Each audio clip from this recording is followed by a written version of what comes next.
Hello everyone.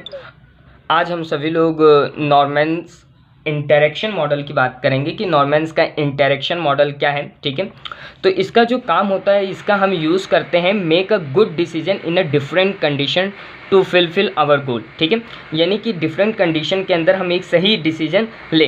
ठीक है, ये होता है हमारा नॉर्मन्स इंटरेक्शन मॉडल। ये जो हमारा मॉडल होता है इसको हम एग्जीक्यूशन इवोल्यूशन साइकिल के नाम से भी जानते हैं। यानी इसके अंदर अगर हमें कोई भी काम करना है तो उस चीज़ को हम किस तरीके से करें।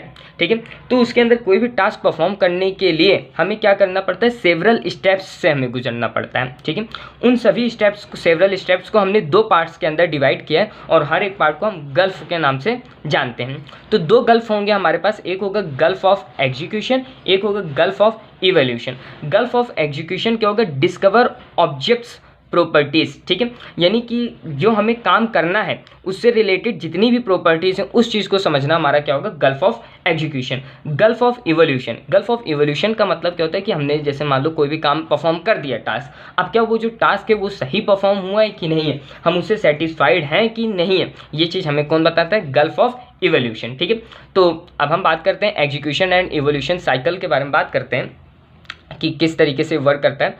तो सबसे पहले ठीक है हमें क्या करना पड़ेगा, स्टेबलाइज द गोल, कि हमें क्या काम करना है, क्या टास्क परफॉर्म करना है वो हम करें।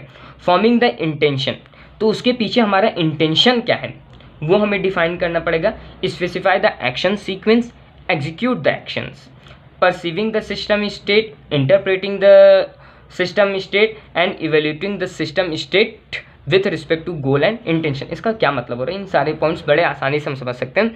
मान के चलो कि आप अपने रूम के बेड के ऊपर बैठे हैं और आपको हॉल के अंदर जाना है और टीवी देखना है। ठीक है, अब ये टास्क आपको परफॉर्म करना है, तो इसको हम इन पॉइंट्स की मदद से बड़े आसानी से समझते हैं कि सबसे पहले स्टेबलाइज द गोल, कि आपको क्या काम क्या करना है। तो आपको क्या करना है, टीवी देखना है, तो आपने अपने गोल को स्टेबलाइज कर दिया। फॉर्मिंग द इंटेंशन, यानी अब आपकी इस गोल के पीछे क्या इंटेंशन है। ठीक है, तो ये जो आपको यानी वहाँ बैठ के आपका इंटेंशन क्या है, टीवी देखने का, कोई बढ़िया मूवी आ रहा है उसको देखने का।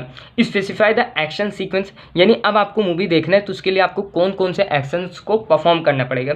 तो सबसे पहले आपको क्या करना पड़ेगा, आप अपने जिस बेड पे बैठे हो बेड से उतरिए, उतर कर हॉल में जाइए, हॉल के बाद सोफे पे बैठिए, सोफे पे बैठ के आप रिमोट से टीवी को ऑन करिए, तब आप टीवी देख पाएंगे। तो ये आपने सारे एक्शन सीक्वेंस को स्पेसिफाई कर दिया।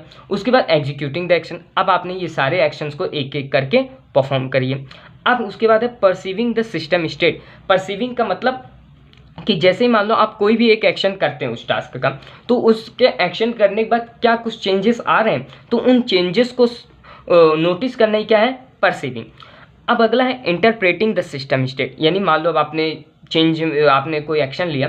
ठीक है, उस स्टेट एक्शन लेने के बाद कुछ चेंजेस आपने महसूस किया, परसीव किया, तो वो चेंजेस क्यों आ रहे हैं। ठीक है, वो चेंजेस सही हैं कि गलत हैं, इस चीज़ को समझना हमारा इंटरप्रेटिंग द सिस्टम स्टेट होता है। और लास्ट में evaluating the system state with respect to goal and intention, कि अब आप इवेल्यूट करिए कि जो हमने यानी जो हम चेंजेस लाना चाह रहे थे, क्या वो वही चेंजेस है जो हमने अपने गोल और इंटेंशन में, यानी मान लो लास्ट स्टेट पे आते हैं, हमने क्या किया, रिमोट की बटन दबाई तो हमने परसीव किया, हाँ टीवी चलने लगी। इंटरप्रेट किया, हाँ ठीक है हम यही करना चाह रहे थे, तो हमने ये इवेल्यूट किया अपने गोल और इंटेंशन के बेसिस पे कि हमने जो टास्क डिफाइन किया था क्या हम उसको फुलफिल कर पा रहे हैं कि नहीं कर पा रहे हैं। ठीक है, एग्जीक्यूशन और इवोल्यूशन साइकिल के अंदर एक हल्के समझें तो इसके अंदर जो यूज़र होता है क्या करता है कि सेट ऑफ एक्शन सिस्टम को देता है, तो वो क्या करता है, वो सिस्टम सेट ऑफ एक्शन लेता है और उनको एग्जीक्यूट करके यूज़र को देता है। फिर एग्जीक्यूट किए हुए वर्क को यूज़र लेता है और उसको इवेल्यूट करता है कि क्या ये सारे मेरे रिक्वायरमेंट्स को फुलफिल कर रहा है कि नहीं कर रहा है, और उसके बेसिस पे डिसीजन लेता है। Thank you.